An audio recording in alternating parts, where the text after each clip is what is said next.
Ich bin hier heute in den Niederlanden bei DELAIN-Mastermind Martijn Westerholt und werde ihm ein paar Fragen zum neuen Album Dark Waters stellen, was in 1,5 Wochen rauskommt. Und ich hoffe, eure Englischkenntnisse sind gut, denn wir sind in den Niederlanden und dein Deutsch ist okay. Ich kann ein bisschen. Ein bisschen Arbeit im Kopf, but da gehen wir nach Englisch. Yes, Aber ein bisschen Deutsch ist auch, ein bisschen Deutsch ist kein Problem für mich.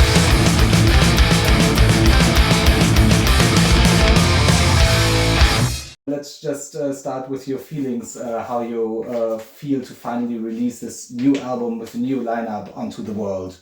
Yes, I am, the first word that comes to mind, grateful that I'm able to do this together with the new lineup.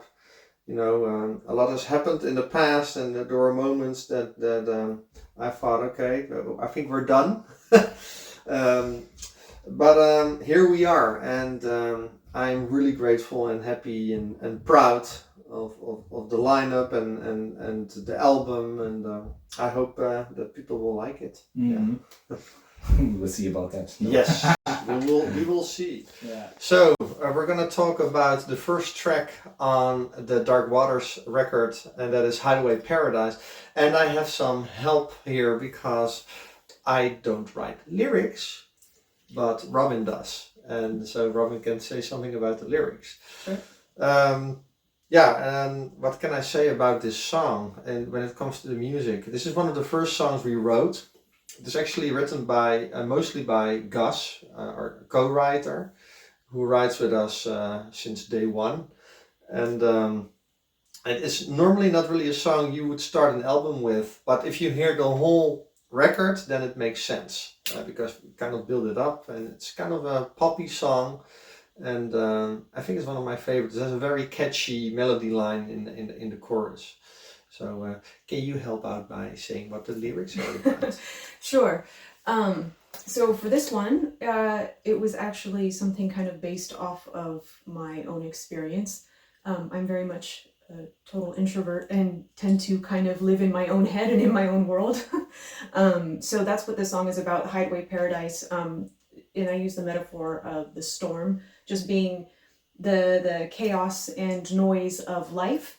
And sometimes you just kind of need to sink into yourself and just kind of use it as a hideaway, a paradise to ride out some of those difficult times. So it's not always a negative thing, but yeah, that's what that's about.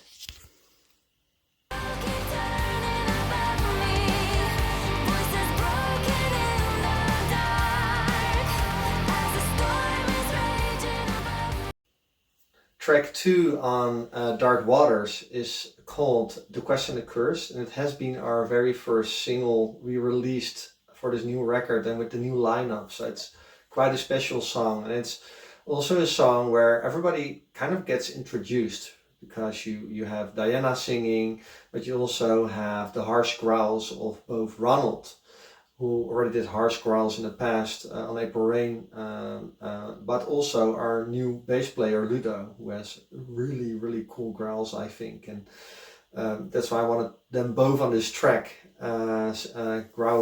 singing, growling. And also Diana worked on this song, I think first when she started working with me on this record.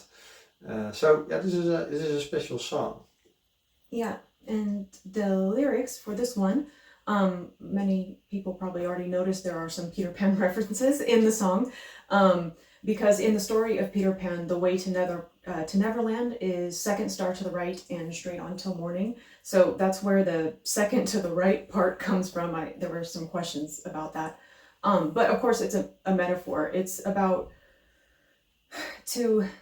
trying to find what your direction in life is, what you want to do with your life, what your purpose is. Some people find that out and are able to pursue that easily, and some people are still asking that question. And it's about when you finally figure out what you're wanting to do, you're trying to get there, and the moment you actually think, okay, I'm going to go for it, fear gets in the way and takes you down And actually the harsh growls, the harsh vocals and growling parts are fear personified, and that's fear speaking directly to you. So.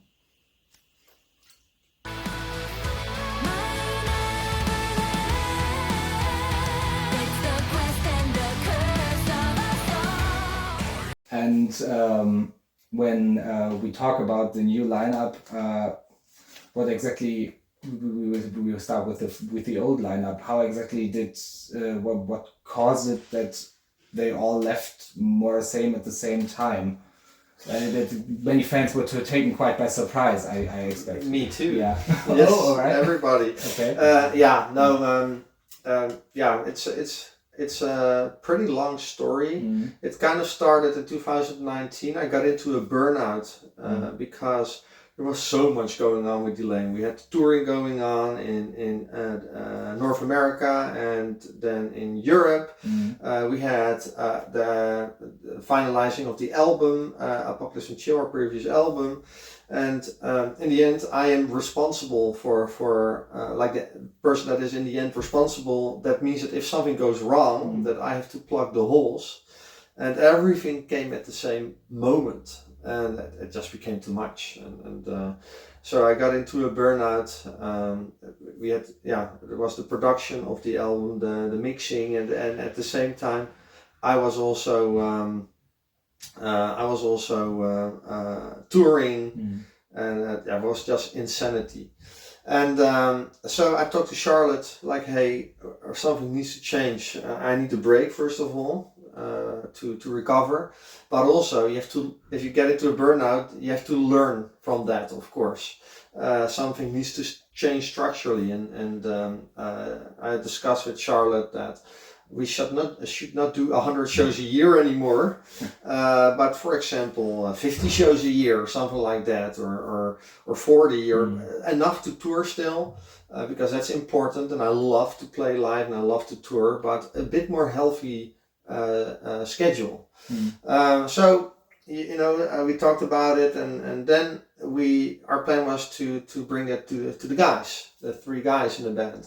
But before we were able to do that, the 3 guys actually came to us saying that they wanted to talk, and they had their ideas, and they basically said they wanted to tour without me.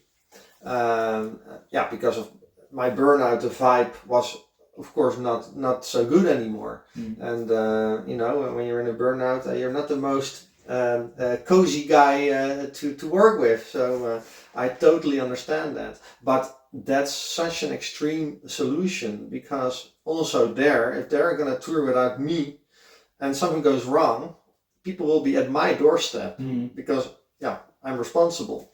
So that's not possible that way. And so I thought about the whole thing. We talked again. In the meantime, we were in 2020 and COVID started. First I thought perhaps I should just quit and just stop and let them do the whole thing. But I explored this, and I told them this as well. My family, I have family that are really good with business stuff, and they said you can do that, but then they need to start their own company, so they are responsible for when they're touring. So to me that was really a big sacrifice to make, but I offered this to them. Hey guys, yes, you will get what you want, and on top of that you get your own company because it's your thing then. But at that time they kind of changed their mind and wanted the whole thing. So they wanted everything. So they said, we want to tour live, have the company, but we also want to decide on the music. And that was a huge surprise to me, because in the past I wrote the music with our co-writer Gus. He's kind of the 6th band member, but not in the live band, but he wrote from day one together with me, and of course Charlotte. And Charlotte in the beginning mostly wrote lyrics, but she developed more and more in just co-writing with us. So it was the 3 of us. So those guys barely contributed in writing. Timo, our guitar player, in the end started to do that, but like 90% was us three. So if you want that, then Delain will not be Delain anymore in terms of music, because making an album is, it also has the fingerprints of the writers, and also Gus, my co-writer, said like, yeah, but I'm not gonna write anymore in that way, because this is the way I want to write. That's fun for me. So yeah, as I told you, this is a long story. So yeah, that was really extreme, but I was still coping with my burnout. So after a lot of consideration and then declining my offer of getting the live company, I told them, okay, you know what? You get everything then. You get everything, because I am tired. I can't do this. And I was really, really heartbroken about it. I was heartbroken how this went. I'm sick and I didn't feel supported. But instead, your life's work is being taken away from you. I'm not saying that, by the way, that's very important. I'm not saying, hey, they're the jerks, I'm the good guy. No, because everybody has their own perspective. So I can only tell my perspective. But if you work so long with people, you cannot work with people for so long and then say, oh yeah, but now they're bad people. That's not how it works. So yeah, I basically said yes to everything. But then you go into the process. Okay, this is a company, so they have to take it over. And how are they going to do that? They cannot afford to buy it over. They were always. They were not in a company, so they were how do you say, paid as session musicians. So we tried to figure that out, and also there we had advisors and people that helped us to figure that out, and yeah, they kind of declined the offer we made to take it over. And in hindsight, that has been a blessing to me, because in hindsight, I think I took it way too far to them to accommodate what they wanted. Because Delain would not have sounded the same anymore. It would have been a completely different band. And of course, from the outside, people might say, yeah, but now it's a completely different band. But when it comes to the writing, it's totally not a completely different band. Because with the exception of Charlotte, of course, the same people are writing the music that wrote the music since album one, since day one. So that is the same. And so anyway, yeah, it was a very sad conclusion. And they decided to leave, and Charlotte's position during this whole process was more or less like, if you guys can figure this out, then I rather focus on my own career, on my solo career. So the guys knew that, and of course that also influenced the process, because they thought, okay, but if you don't accept the offer, or you don't get the result that we want, then Martijn doesn't have anything anyway, because then everybody's gone. But I'm not really a quitter. So even though they left, and then indeed Charlotte said, okay, but then I'm going to do my own thing as well. Of course, I thought about, okay, this might be that done. But I am also really blessed with a lot of friends, musicians, and also musicians that play in bands in this genre. And I got so much support. And they said, Martijn, you should continue. And the record label said, Martijn, please continue. And and then we go into the process of building up the new thing. That might be a next question. But this is kind of how it went in that period. Track 3 on Dark Waters is called Beneath, and this has been our second single release. And here we have our first guest, and his name is Paolo Ribaldini. And I met him thanks to Anton Kabanen from Beast in Black. Paolo is Italian, but he lives in Finland. And we started working together, and on this song I think he is really connecting well with Diana with vocals. You can hear him in the chorus, and there's also some synthesizer theme stuff going on, which also really fits Delain together with symphonic elements in there.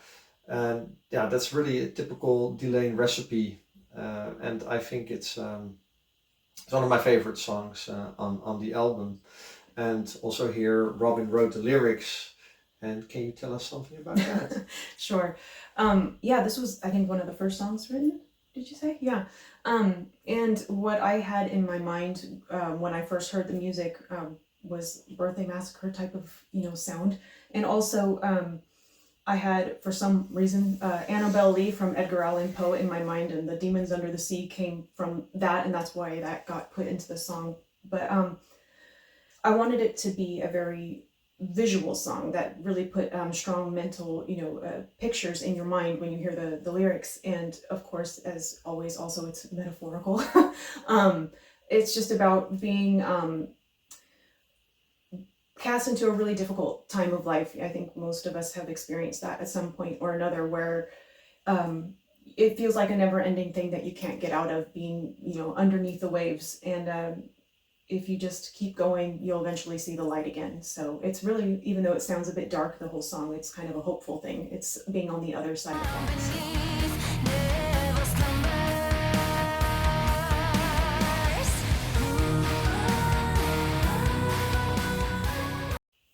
So we're gonna talk about the song Mirror of Night, which is track 4 on our record Dark Waters. And this song has another guest playing, and that is Ruud Jolie. And I know Ruud for a very long time. He's the guitar player of Within Temptation.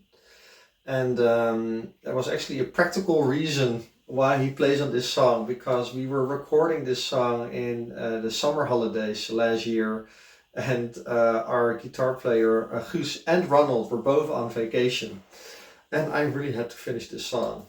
So talked to Guus and to Ronald about it, and I asked Ruud if he would be open to play on this song, and I'm so happy that he was available. We met our deadline, but more important, it's just great to have Ruud on this track, because I have a big connection to Within Temptation, of course, because of my past playing Within Temptation, and it was just really cool, and I think he did a great job.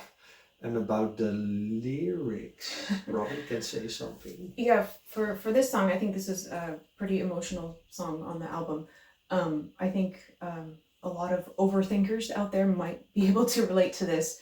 In this song, I talk about the mirror of night, and how when you're standing in front of a mirror, you're either looking at yourself or looking at everything behind you, and how oftentimes at night when things quiet down, your brain just kind of has free reign and replays to you, often at least if you're an overthinker, things that you might regret, wrong decisions, things you've said, anything really, and it could be from big to small, but and how it just replays over and over again in your head, and it's looking back at everything that you cannot change.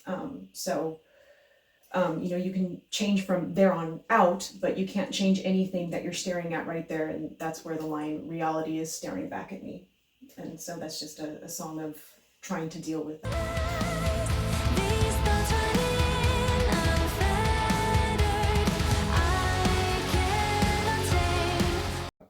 I guess especially most of the burnout stuff, which I think many people can relate to, is something that kind of went under in the news, that the band split, so to speak. Yeah.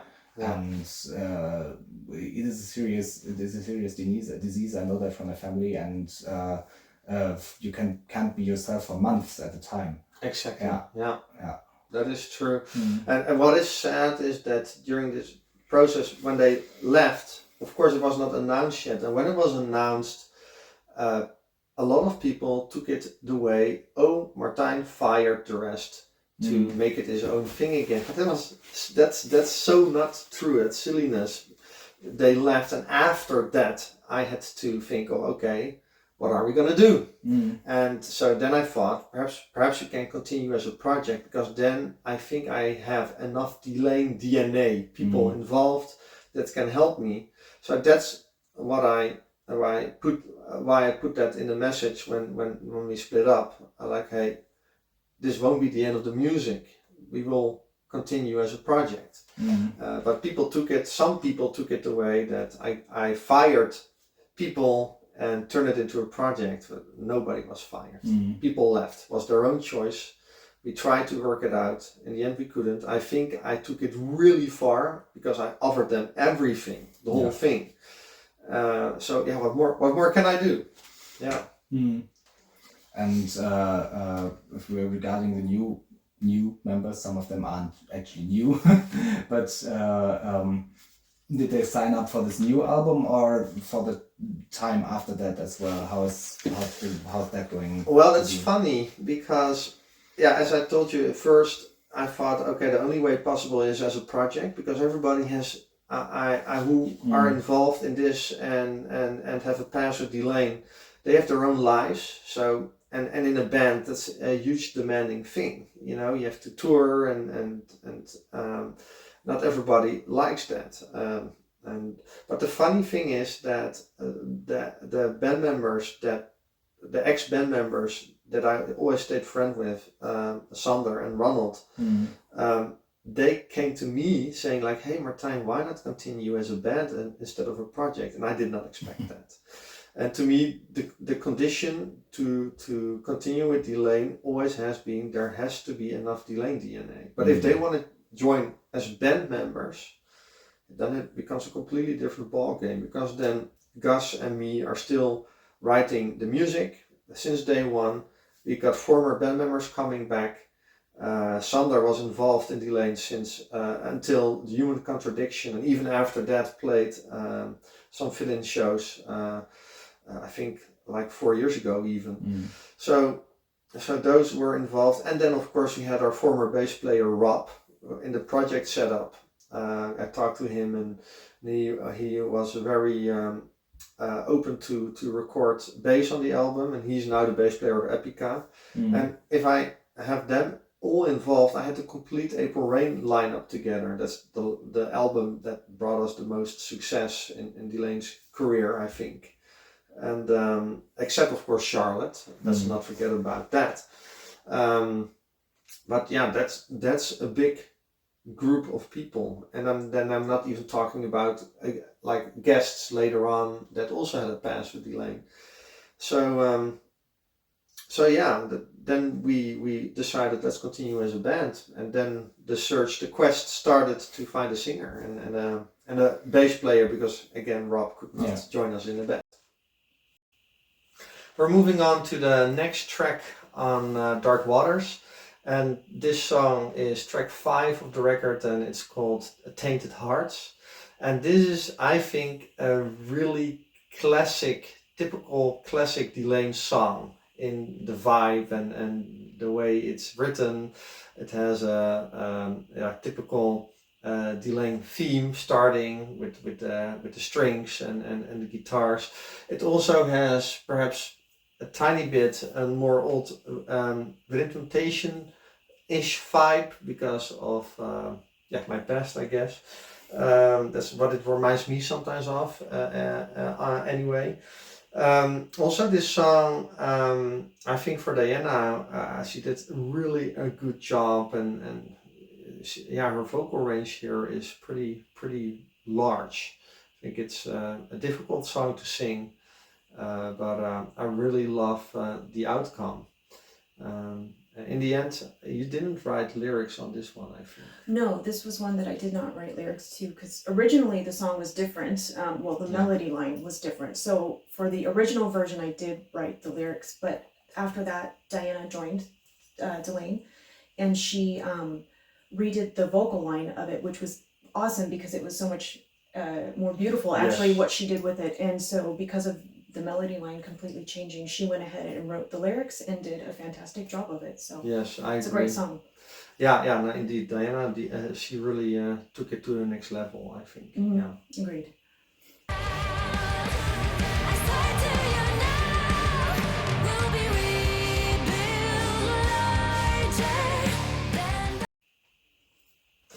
We arrived at track 6, which is called The Cold. And I think this song in style Has a bit more connection to our previous record, Upperclass and Chill. There, it starts with a huge choir. It has a huge orchestration in it too. This is a kind of the first song on this record that moves on to a bigger orchestration, more movie score kind of elements in there, and yeah, makes it bombastic and big. Yeah, I think this song really turned out really nice. It also has really heavy metal-ish kind of solo guitars in it in the middle part, yeah, I'm really happy how this song turned out. And yeah, I don't know what you have to what you can say about the lyrics on this one. Yeah, this one was actually kind of interesting because I think I did a few different versions of this song with the lyrics and then kept tossing them because I wasn't happy with what had come out. I worked on it for hours and hours and hours and then finally gave up and went and read instead. And you know how your brain, when you're working on something for so long, kind of, even if you quit, is kind of still working in the background on it. And it had nothing to do with what I was reading, but in the middle of reading, all of a sudden the song started playing again and the words started coming, and I slammed my book shut and immediately picked up my phone and furiously started typing so I didn't lose what was coming. And that's how this song ended up being. But anyway, the lyrics themselves are just about being in a relationship that has grown cold, and you know, again, more metaphor in the song of being stuck in a winter in the night and just waiting for the sun to rise to bring warmth, and the sun is just not coming. So that's basically what it's about. It's I think in a few times I said it's a story too, so yeah.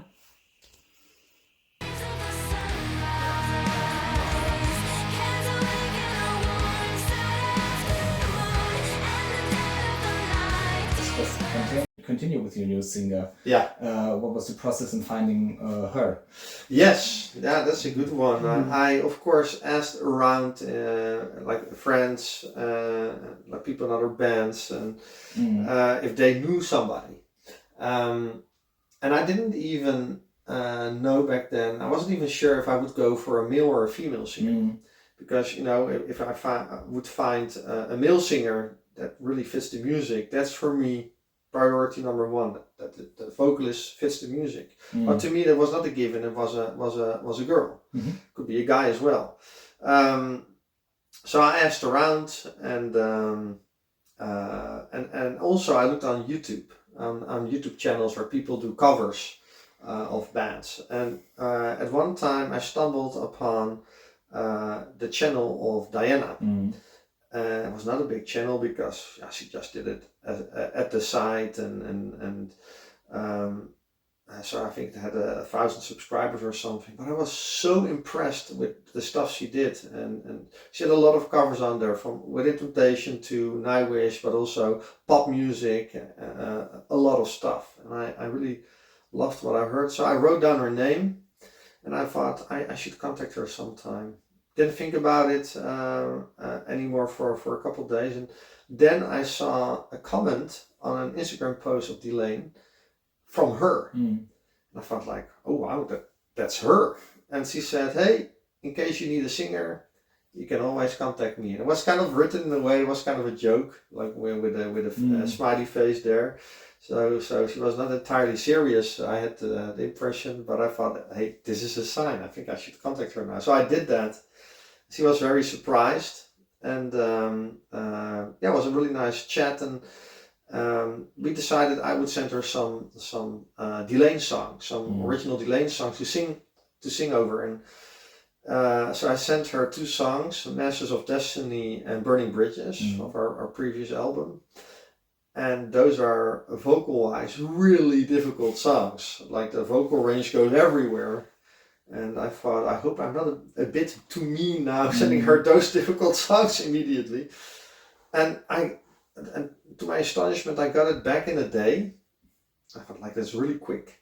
And I started listening, and it knocked me off my chair. I was so surprised, and I loved her voice, and it fit the music so well. And I decided to invite her over, and we talked, and she also sang on a new song we already prepared from her new album as a tryout, and here we are. So now we're going to talk about the song A Moth to a Flame. I think that is track 7 on the record, if I'm correct. And this has been our third single. It's a little bit different than the other singles, which I think is a good thing, because then people see a little bit of another side of this record. And this is a song where Diana wrote the lyrics. And in terms of the music, it has a really cool guitar riff that Guus made. It has a really like fast riff. It kind of reminds me of a locomotive, like this train like moving forward. It's a tiny bit cheesy at times, but I happen to like cheesy now and then. And so I really do love this song. And Diana did also an amazing job with both the lyrics, but also the singing here. Hope you like it.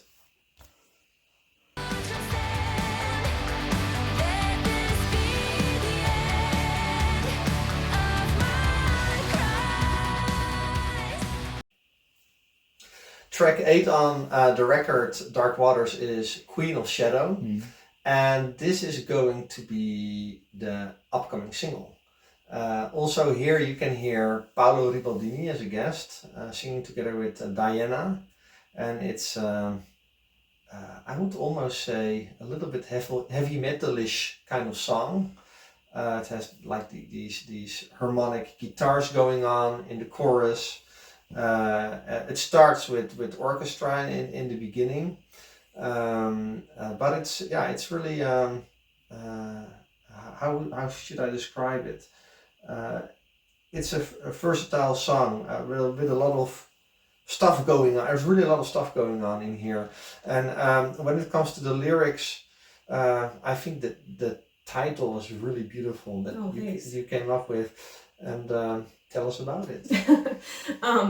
For this song, it was inspired by a character in a book. I read a lot, so I love fantasy books, and this is there was a character in Crooked Kingdom, actually, by Lee Bardugo, who had power over life, like was able to heal and things, and then somehow that got corrupted, and then she had power over death, and that there's a lot in that, but and she kind of went into a dark place in her mind after a major loss, and that's kind of where the idea of the song came from.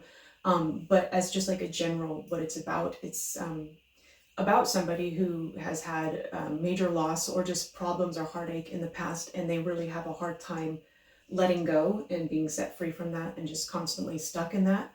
And there's actually 2 speakers in this song. There's the verses, who's the person who is stuck. And then there's the person speaking in the chorus who is trying to reach in and drag that person out of themselves, basically. Which makes it great that there are 2 singers as well. Yeah, that kind of worked out well.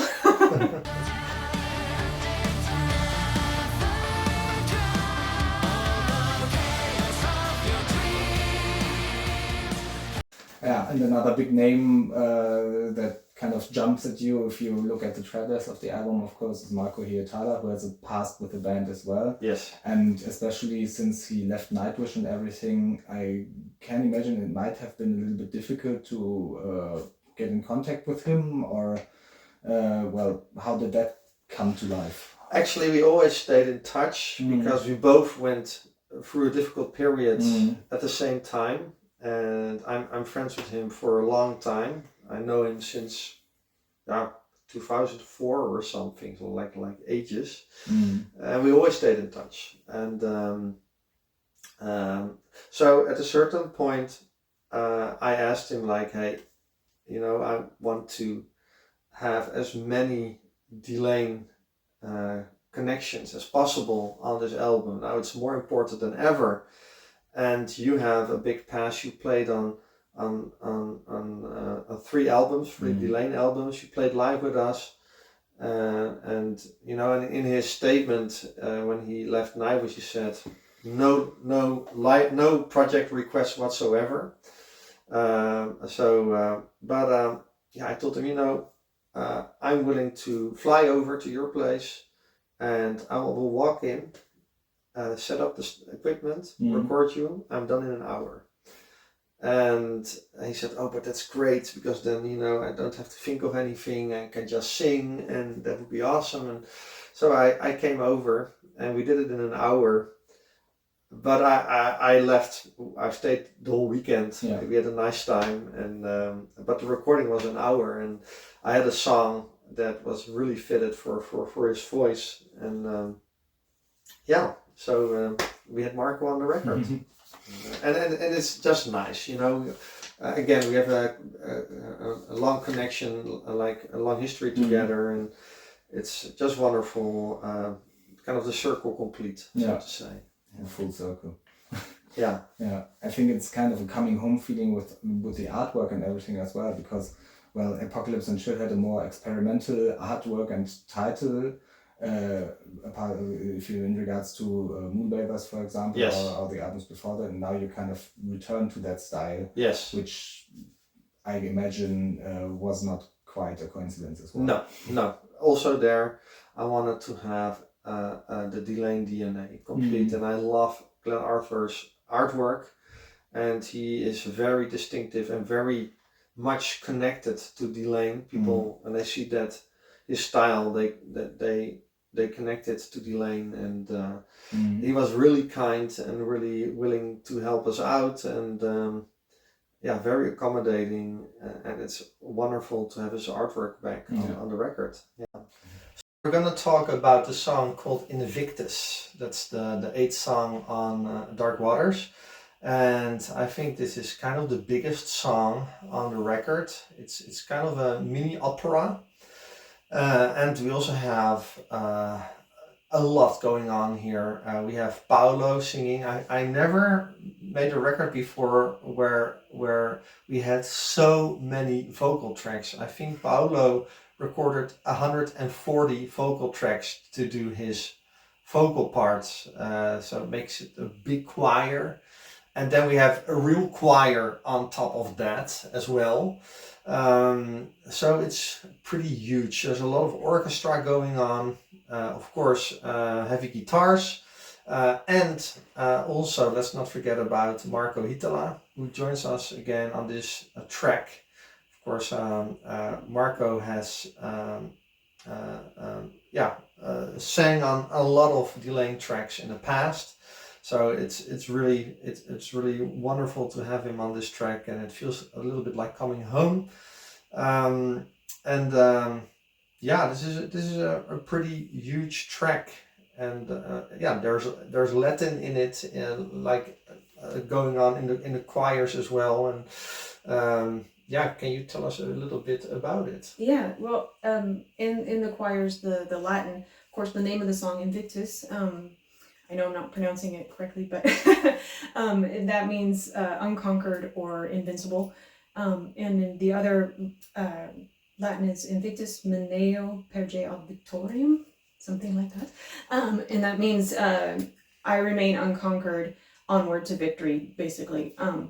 So the song itself is about just an injustice happening to you, and instead of entering in a full-blown war, so to speak, just standing your ground, and in the end, the truth will come out and be as it should be. So, yeah.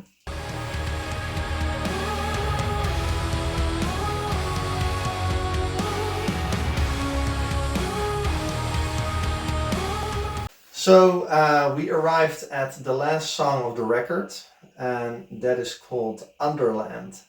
And also this song, we wanted to kind of go out with a bang. So this is also a pretty big song. Again, a lot of real choirs going on, orchestrations.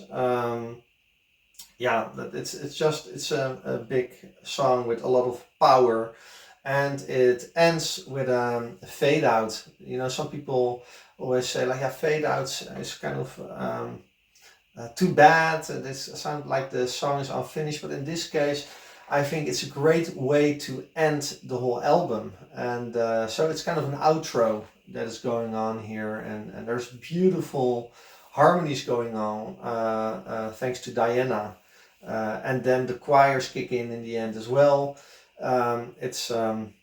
I think it's a really beautiful song with a lot of power, a lot of orchestra, and it was very easy to write and create the song, and we had all the time in the world, I think. You should say something about that. Yeah, so for the lyrics of this song, it was really exciting because Martijn gave me a song and said, okay, I need lyrics for this one. By the way, it's being recorded tomorrow. I'm like, what? So that was a lot of pressure. That was not a fun day for me.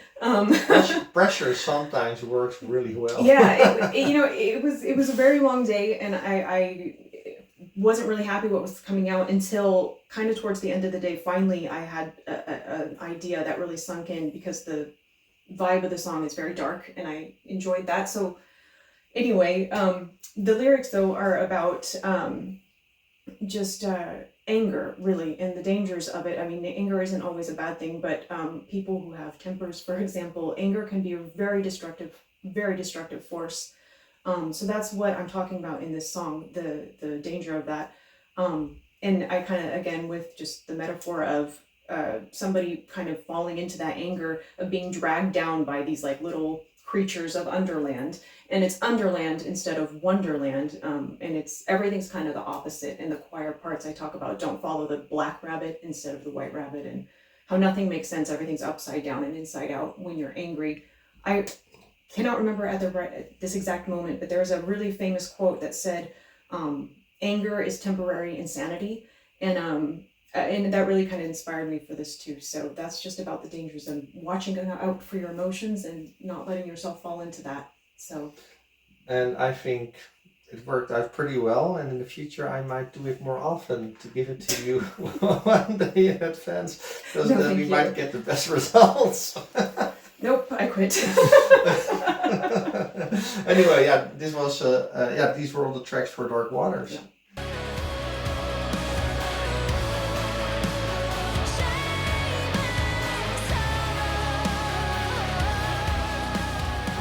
New songs already written with the new lineup in mind, or are there some old ideas that were originally for the old lineup in mind?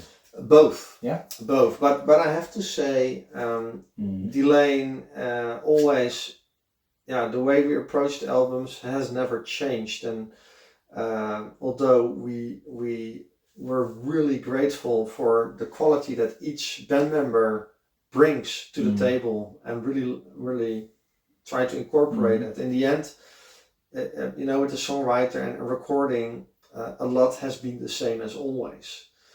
Because actually our co-writer Gus also recorded a lot of guitars through Delain's albums.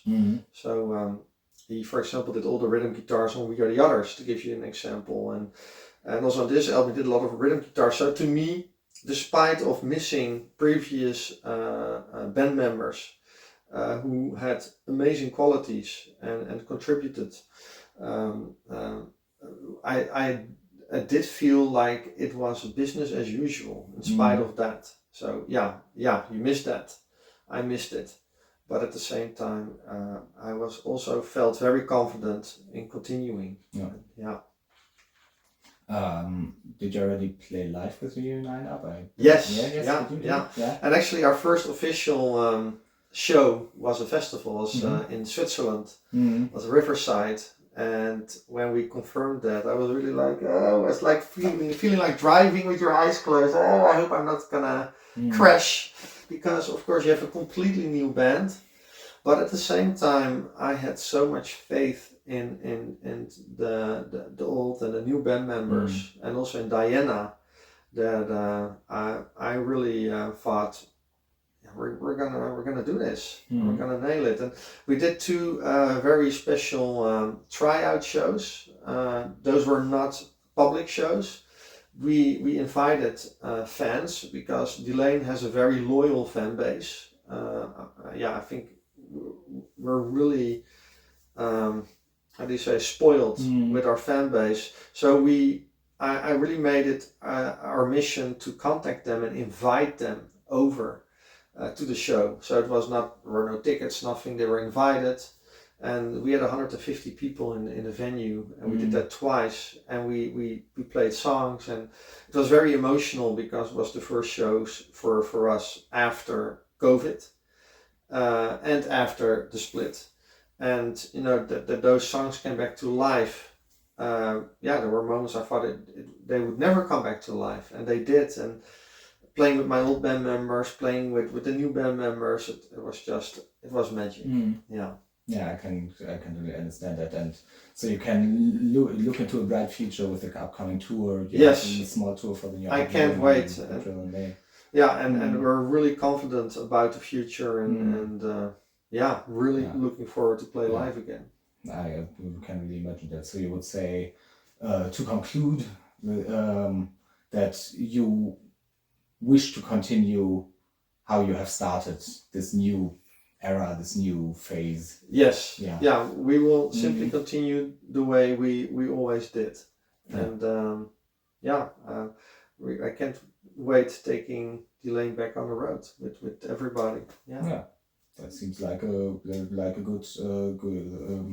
good thing to look forward to. Yes, exactly. Okay, thank you very much. That was a very, very, very interesting interview, I think, for everybody. Bitte sehr. Dankeschön. Und ja, dann könnt ihr euch schon mal alle auf das neue Album freuen, das dann auch hoffentlich bald auf eurem Plattenteller liegt.